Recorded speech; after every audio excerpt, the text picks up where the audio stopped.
Hello. How's everybody doing? Looks like I had the music kind of low for that, so sorry about that. But anyway, that's Church of Eight Wheels. That's my intro jam. How's everybody doing? It's Big Cheds.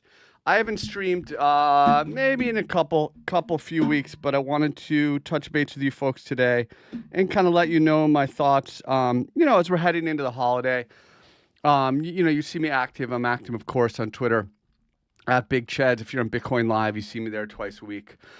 By the way, I just the admin at Bitcoin Live just recently declassified. My declassified. It's not like NASA or whatever, but my last member report from what is it? What is today? Tuesday. So my Sunday report is free. Go to the public blog, and I do that. They do that every few months. So you can see like my latest member report. But anyway, just a few quick reminders while we're getting started. I do want to hear from you. I really want to hear your thoughts and feedback. We're of course going to do Bitcoin, Ethereum, Solana, all the altcoins. You know the deal. I just published an interview. Go to the long form, my YouTube Cheds Trading. Go to the long form series. I just published an interview with Pierre Crypto. Oh, it's not even, there you go. Pierre Crypto. Yeah. He's great. We have very, very similar style with like moving averages, and stuff like that. He's just a really solid dude. So check out the latest long form interview I put out. Check out all the ones I've done in the last few months. Trading Encyclopedia, new videos every day. We've got a couple hundred so far. Pretty much any topic in technical analysis, you can find a 3-minute video on that. So let me know what you folks are thinking, what you want to talk about today. But I'll start riffing. I'll start riffing on the charts. We can even look at precious metals if you want. Any of that stuff. So just get your chart requests ready. Anything you want to talk about. It is heading into the holidays. Some people have already checked out. I'm not even sure how big the room is going to be today, but I don't care. I wanted to. I like to stay in touch with my audience and you folks. I want you to know, how I'm looking at the market. So I like to give these periodic updates, on Twitter and on YouTube for sure. So we've got Bitcoin in the weekly chart, and we'll just start with that. Now, it is technically still an uptrend, and that's defined as price versus a rising SMA 200. It's above a rising SMA 200, but the trend is broken. On the weekly chart, we see the loss of the MA 50. We see an inability to hold on the throwback. A throwback being a bullish retest. So, and again, I have videos on all these concepts in the Trading Encyclopedia, like what's an uptrend, what's a downtrend, what's a throwback. You really want to, dig into this playlist.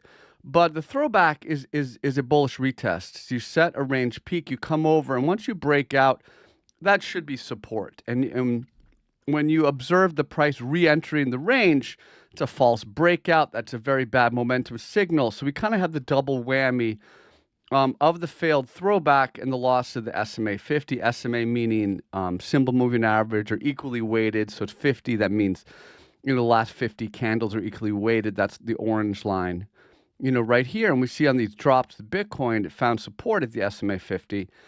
And it was able to make new highs. And remember what happened in 2021, dropped to 50, but then we lost to 50 and it started to roll over. And what I said on Bitcoin Live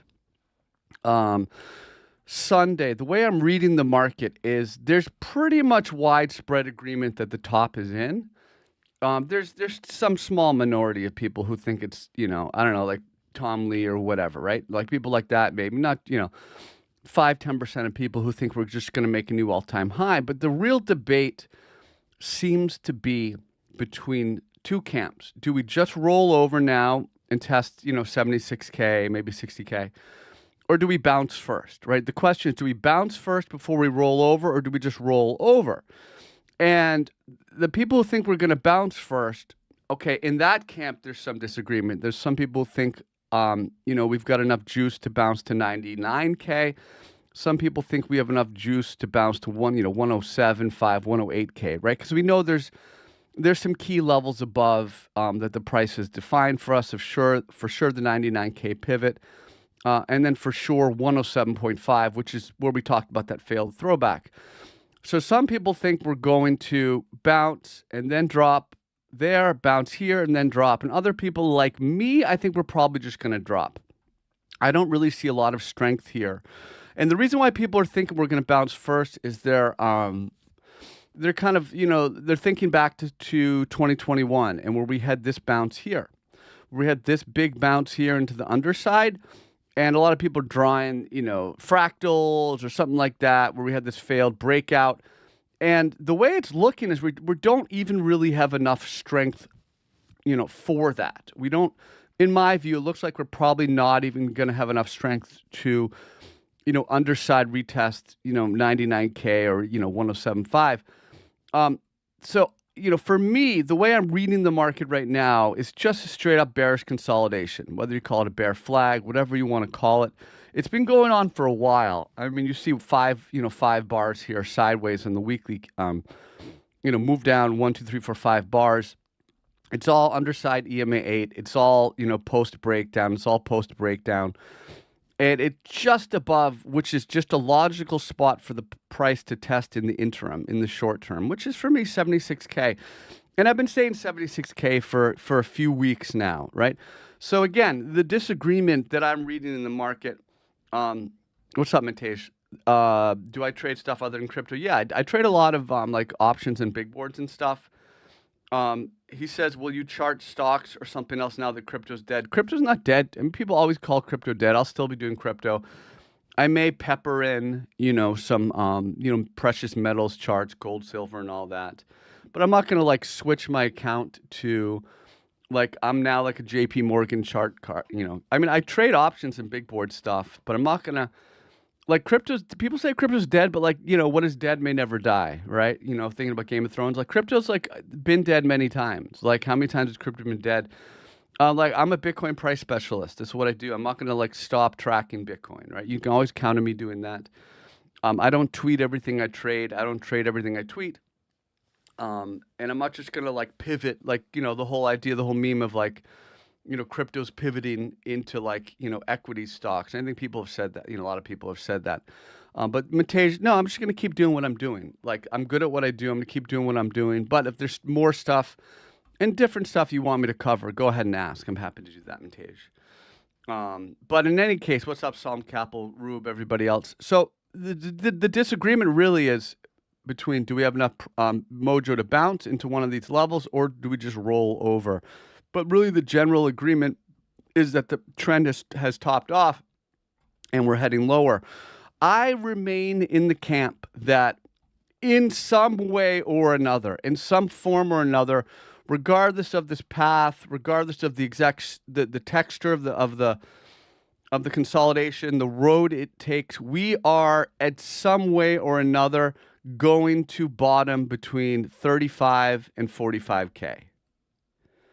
At some point, maybe the end of 2026, maybe early 2027. It's much harder to anticipate when than to identify, at least for me, identify what would be logical from a momentum standpoint. So I think at some point the prices, we're going to hit a deeper, we're going to go deeper bear market and eventually bottom in that range, okay? That's my base case. In the meantime, there's going to be trades. That I'll look for. So for example, I would look for price response in this 76K zone to take a long, like a sweep and a recapture of this low. And ideally that drop would come, sharp drop with momentum rather than a slow bleed, right? So I'd be looking to take a long there potentially and even locally, right? If I drop in locally, it's a term that means the recent, recently or nearby the recent candle structure. Let me relax here. We're just hanging out on a Tuesday, folks. Thanks for being here with me during the holidays. So if you look at the local structure, we kind of zoom in and look at this local picture. We see the price in this consolidation range. And again, we talked about it in the weekly where I illustrated the sharp drop down and these 5 bars or 5 candles sideways. We kind of just, zoom in a little bit. You want to be like the scientist with the microscope, and we see the descending supply trend, lower high structure, right? And don't get too fussed about exactly how you draw this trend line because it's not the line. Remember, it's the trend. So we see the trend of falling supply. Now, if we get a break here locally, we get a break of about 94.5. That would be a 2-level filter breakout. We know the technique. I've talked about it Twitter many times. I talk about it, in I didn't even mention I didn't mention my trading journal book. People think, oh, Cheds, you just sell your books. I give my books away for free. They're all here on my YouTube, and I talk about it in the trading journal, the 2-level filter breakout. And it's essentially where you wait for a lower high break after a trend line break. So you can have a trend line break and you can try to go long, but then you're just going to ride it down. But if you wait for the lower high structure, so you take that, here's your first level, second level breakout would be the lower high. And you would have that here. So while I'm, hey, what's up, Kashimi says, I missed a few lives. What's up, bro? So even while I'm thinking, there's a pretty good chance we get to 35, 45K at some point next year and a half. I'm still gonna look for opportunities, Bitcoin, everything else. So like I said, I would play that sharp drop, maybe a sweep and recapture at 76K. But locally here, you could take a long on a break of 94.5. You also can take a break on a long rather on a break of 99K. So I'm positioning myself such that if my base thesis, which is that we're just going to make a leg down from here, if that's wrong, if there's some price response that goes against that, I'm not going to just be sidelined, right? And even if it so I'm gonna like a true chart technician, you can kind of mark out both a bear and a bull thesis, and you can identify the key levels. So again, while I think I have a pretty good idea of where we're heading, a little bit less clear about when we get there, I'm still just very clearly understanding what the key market pivots are. Strong medium term momentum towards 76K in a bearish consolidation with a local pivot, with local overhead, and I'm just going to use those basic guidelines to allow me to, use those basic guidelines to allow me to structure my risk. And folks, just ask me questions while we're here. There's not a huge room today, 50 people, whatever. You guys, it's just me and you. We're hanging out. I'd love to hear from you. So Selim wants to know, is there a level in Ethereum that would look like a bottom similar to 35, 45K in Bitcoin? Yeah, that's different. I don't have as strong a feeling about the cyclicality of Ethereum, and it's really just flat here sideways. I just think 2150 is like the big level. So I'd be very excited there. I am waiting for 2300 for a first initial response, the next leg down. But you're definitely going to want to see 2150. I don't have as strong a thesis, Psalm, on what exactly is going to happen with Ethereum. I really don't, to be honest with you. I am just waiting and observing for price response there, and then really must defend level. For Ethereum, bulls must defend would be about 1600. Must defend. But this is pretty close to a must defend as well. It's been a very important momentum pivot. So I don't necessarily have that level that you maybe are looking for, where I can have a good confidence of, well, if Bitcoin's at 35K, 45K, it's a year from now, then Ethereum, potentially. So, I think for me right now, I'm not too excited with Ethereum. I'm not rushing into it. I think it's heading lower. And again, for me right now, I'm waiting to see 2350 range response, right, to answer your question, okay? So hopefully you have a pretty good sense now of how I'm viewing the Bitcoin trend, both short-term, medium-term, and long-term. What's up, Luis? Good to see you as well. And Luis, and folks, folks who are just joining in, I'm still active for sure on YouTube creating content. I just put out a new interview. I don't know how many of you have seen it with Pierre. He's great. And I'm, of course, putting out new videos for the Trading Quotes book. I'm more than halfway through, making my third book free, and new videos every day on the Trading Encyclopedia. So, make sure you're not missing out on all that stuff, right? So you should have a pretty good idea of how I'm thinking, what I'm feeling about the Bitcoin trend right now. And I would just touch base on Ethereum. Let's scroll through the market. Let's do this together.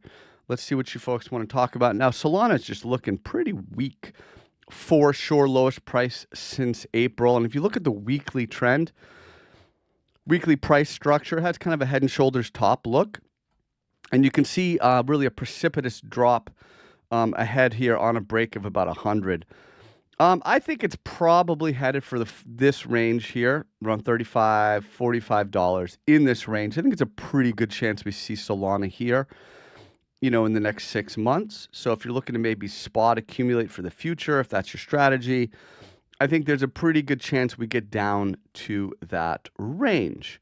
So I wouldn't be touching it right now in the interim. The trend is definitely down. I think at a very minimum, it's going to leg down and test 100. Leg down and test 100 here. Probably will not hold. What do I want to talk about for altcoins? We talk about Zcash. Zcash has been super strong. Take a look here at Zcash. Clear that out. Attempting to continue here. We see an attempted price continuation and then being sent back. So we're going to identify this as an important local pivot right around 470. So we certainly have identified that. You want to keep an eye on that. And you can look at this as a tightening range. I think this is, though, best described as an ascending triangle, right? Now, ascending triangle, normally you think of it as a bullish continuation. It can also be a reversal where you have something like this. Not exactly like that. Well, it kind of looks like that, right?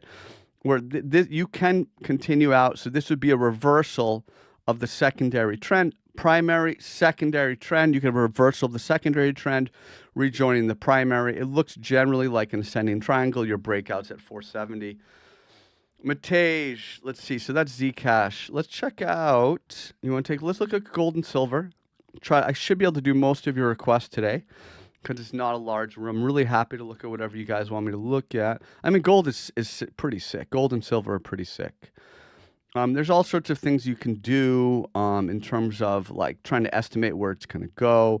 You could take just the last move, and then you take the height of it, and you kind of anticipate it from a breakout. I mean, but that's the thing with like measured moves is my thing about measured moves is targets are fine as like very like rough guidelines, but you don't want to get to a point where you're convinced yourself that it's supposed to be there, because then you'll miss out on clues. Like, remember the Ethereum breakout, right? Like, remember the Ethereum breakout of the descending broadening wedge? And now there was like the debate was like it's either 6,500 or 9K based on log or linear. And if you were just convinced it was going to one of these two, you missed right here where it had a failed throwback, where the price dropped right back into the range. Which is not a good thing. So, you can have a measured move or a target for gold or silver, but I don't know how useful that's going to be. What I would view is the consolidation structure is pretty healthy here. Pretty healthy. And so you would look at these as support levels on a retracement if you get it. This would be a very nice value level for the kind of medium term if there's some kind of a sharp correction, right? I'm not sure what might cause that. I'm not much of a geopolitical analyst or a fundamental analyst. I'm none of those.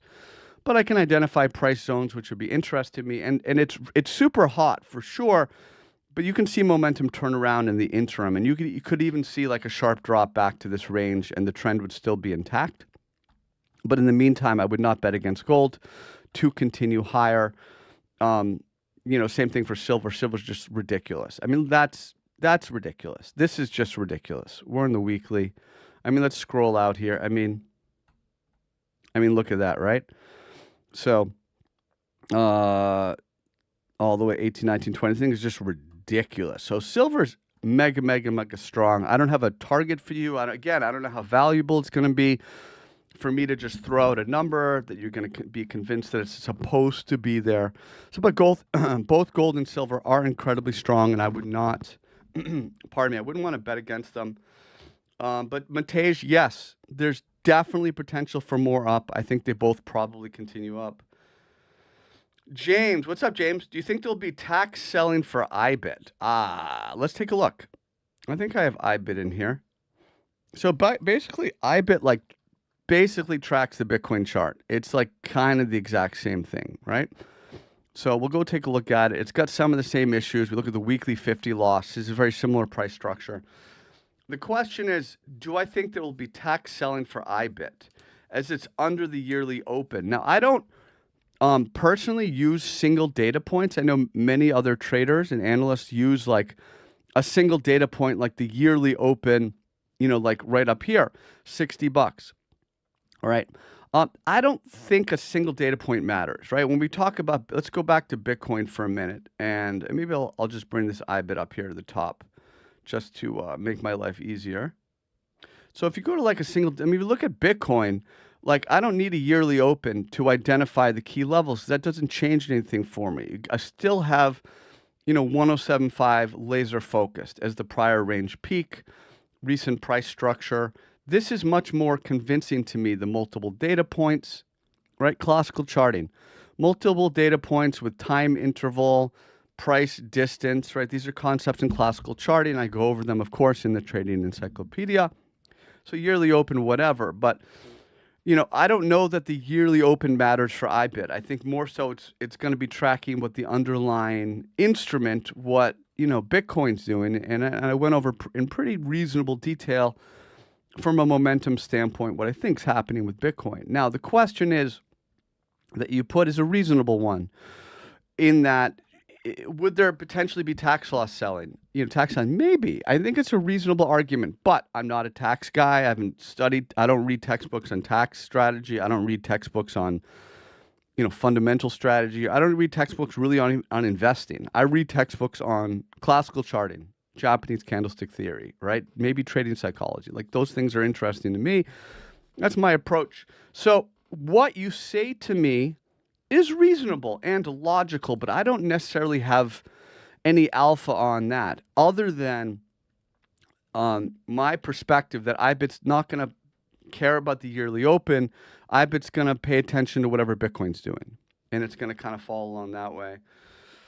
What's up, John? How do I feel about CRCL? Okay, let's take a look at that. CRCL, Circle, Internet Group, sure. Is this the right one? Let me know if we're talking about CRCL. This is absolute trash. Is this what you're asking me about? Let me know real quick, John. What you think? If this is what because this is just really bad. Hopefully you're asking me about something else, isn't it? There are different crypto ones. Circle Internet Group. Yeah. Okay. Somebody's calling me, but hold on. It's my wife. That would be my wife. Hold on. Hey, I'm doing a video. I'll call you right. Oh, let me just tell her that I'm doing a video. Doing video. Give me a sec. Okay.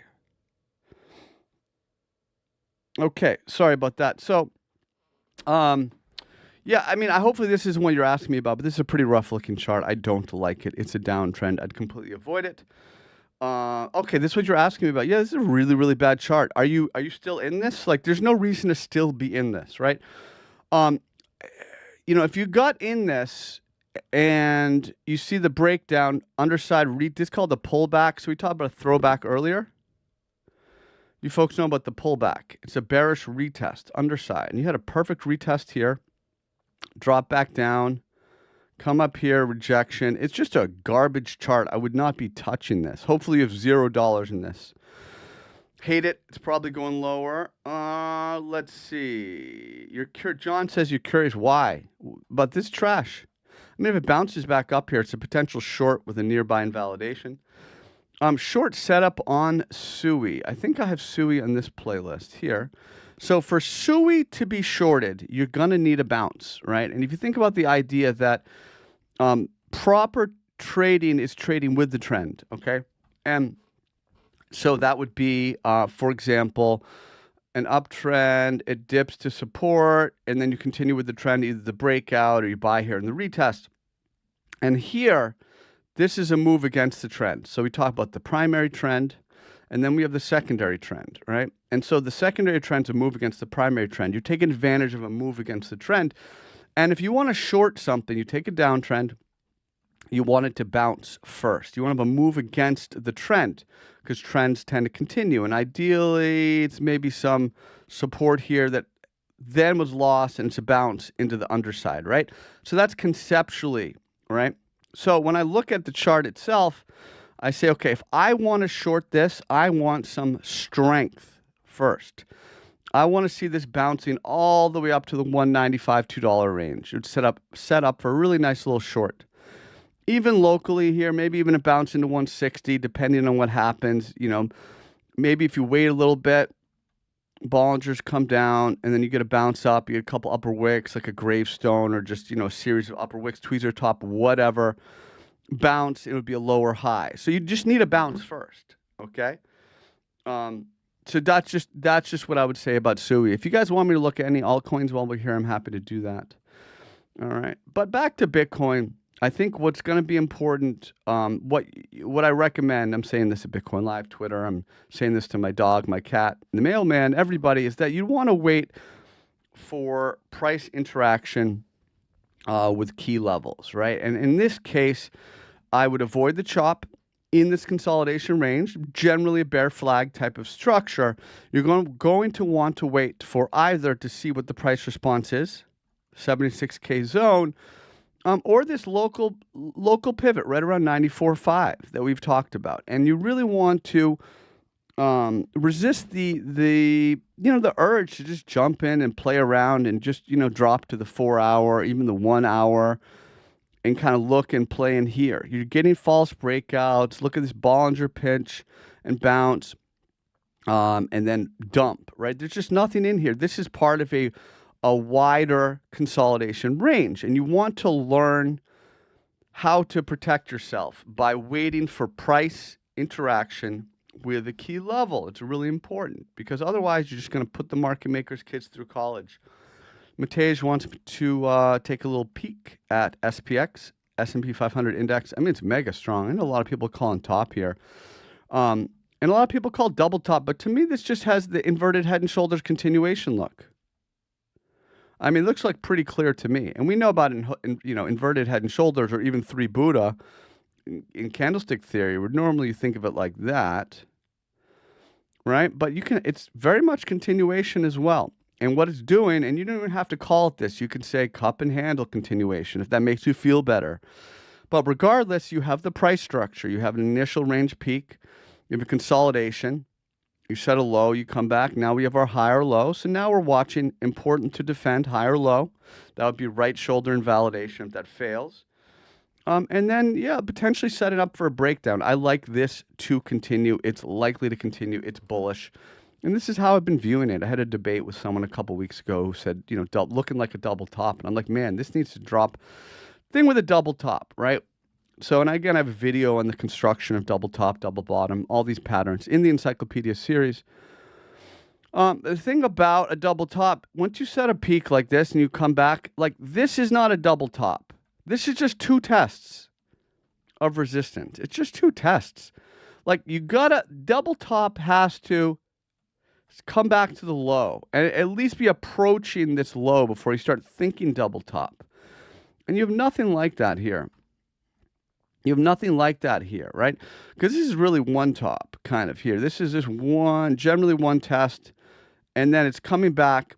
So it's at the peak, and then here's your higher low. It didn't even, if it was getting down here, now it's a double top potentially. And then you can draw your measured move. It's nothing like that. That's not the price structure we're observing, we're seeing here. And also your inclination should be to go with the trend. Just assume trends continue. If you want to think back in your trading career, and this is true for me, it's probably true for you. Like most of your losses, and probably almost definitely your biggest losses, have been like fighting the trend, trying to guess a downtrend, reversal, trying to guess a bottom, or like an uptrend, trying to like short like a strong uptrend. Just don't do that. Assume the trends are going to continue. You're going to just be in like way better shape.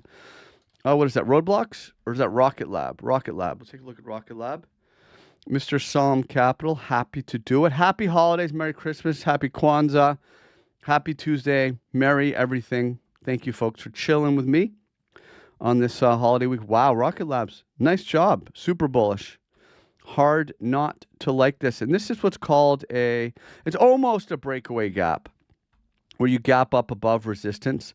It's not quite a breakaway gap because it didn't quite clear these wicks, but it's almost a breakaway gap. That is strength. And I have a video, of course, on all the different gap types in the trading encyclopedia, but this looks to continue. And now the bottom of this gap should be support going forward right around 70.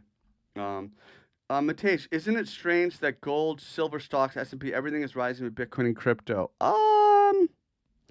I don't know. I feel like that's a better question for a fundamental analyst. I don't know that like all risk assets like should move together, always move together. Like if that was the case, you would just play one of them. You don't need to pick one. You just play any risk asset, and assets either go up or down. But it's not really like that, man. You get varying degrees of relative strength, and that's why me, Matej, and I've been doing this for a long time. I don't like these correlations. Like if I've been around long enough where people say, okay, if Dixie's going DXY dollar index, like if the dollar index, where is it? If the here we go. If like the Dixie's going down, then Bitcoin's going up, right? Why even look at the Bitcoin chart? All that matters is what the Dixie's doing, or all that matters is the Qs. Just follow the Qs. Nasdaq, right? That will tell you what Bitcoin's doing. No, just trade the chart in front of you and stop trying to like shortcut, cheat sheet.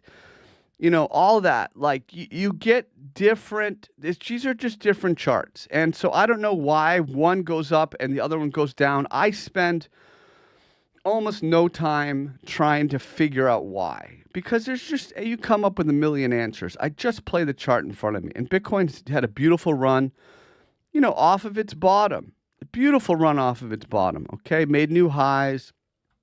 But now it needs to consolidate. And we've got price distance to the MA200. You've still got all this time. You've got plenty of time. You've got plenty to give before you'd really sound the alarm. The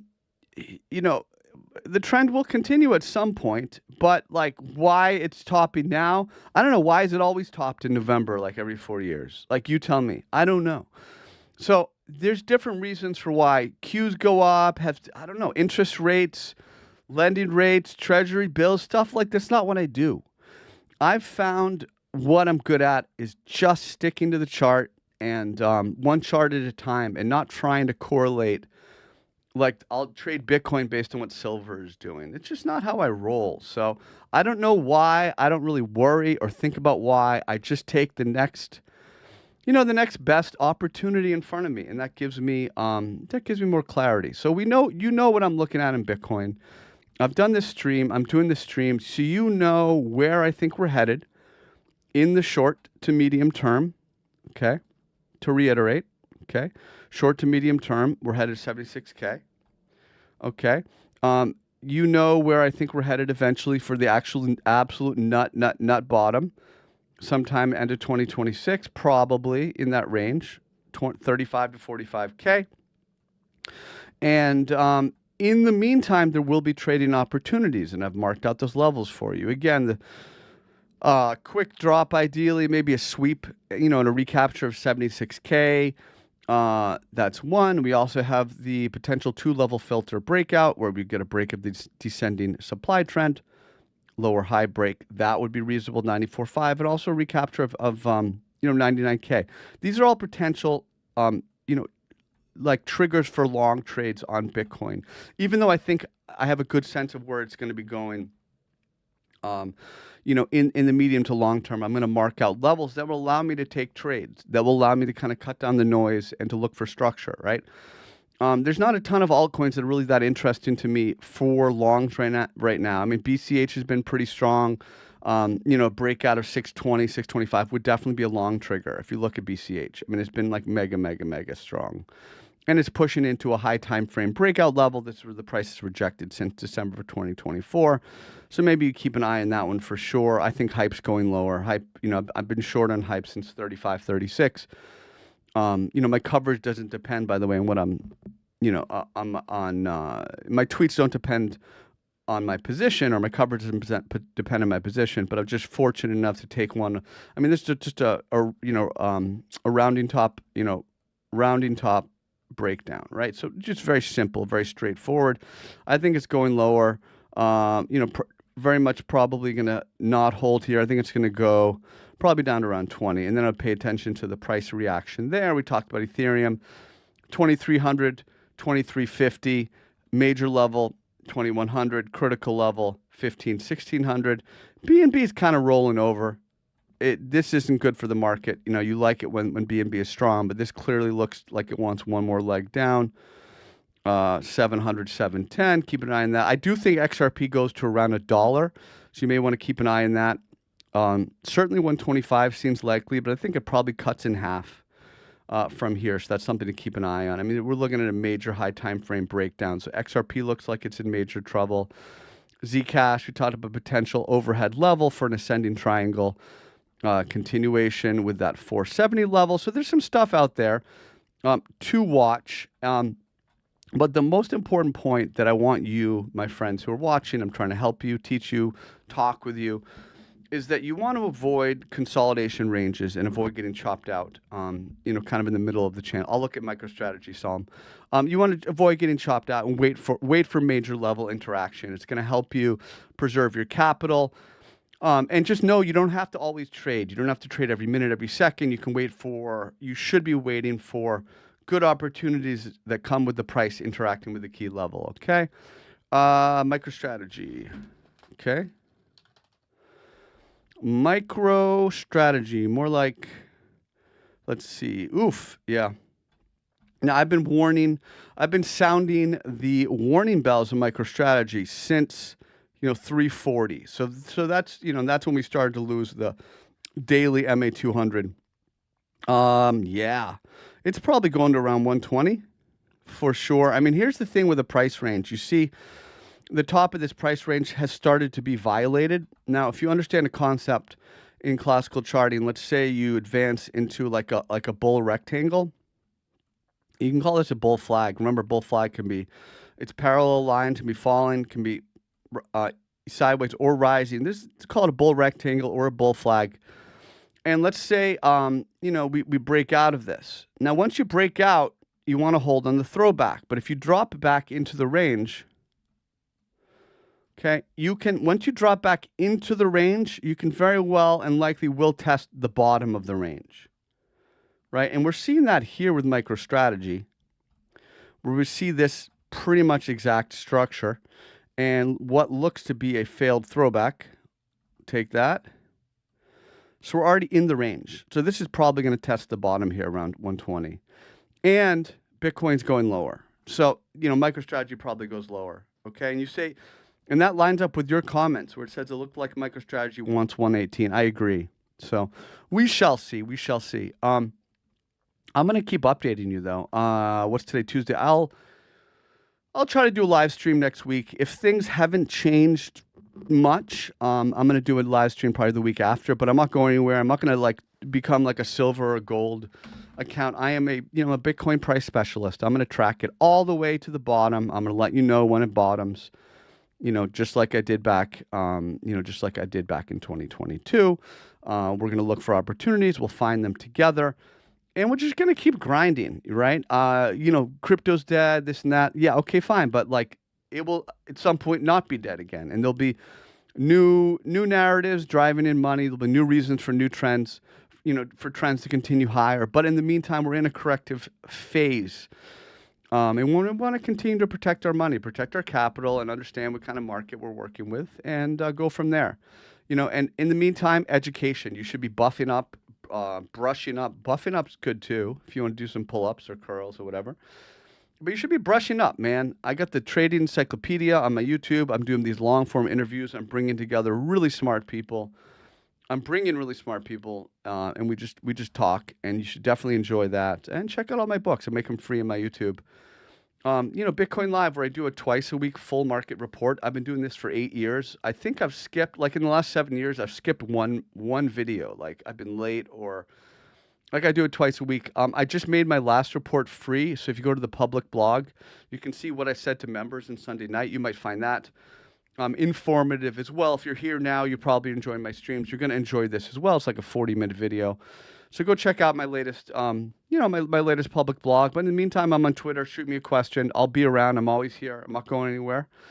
And that's that. So I hope everybody is doing well. I appreciate you hanging here with me. It's my honor to speak with you. And let's finish off with some dancing. The Church of Eight Wheels. All right, everybody. Thank you, thank you, thank you. Thank you, many, many thank yous. And let's do this. Let me fix this over there, and let's have a little fun. Folks, thank you so much.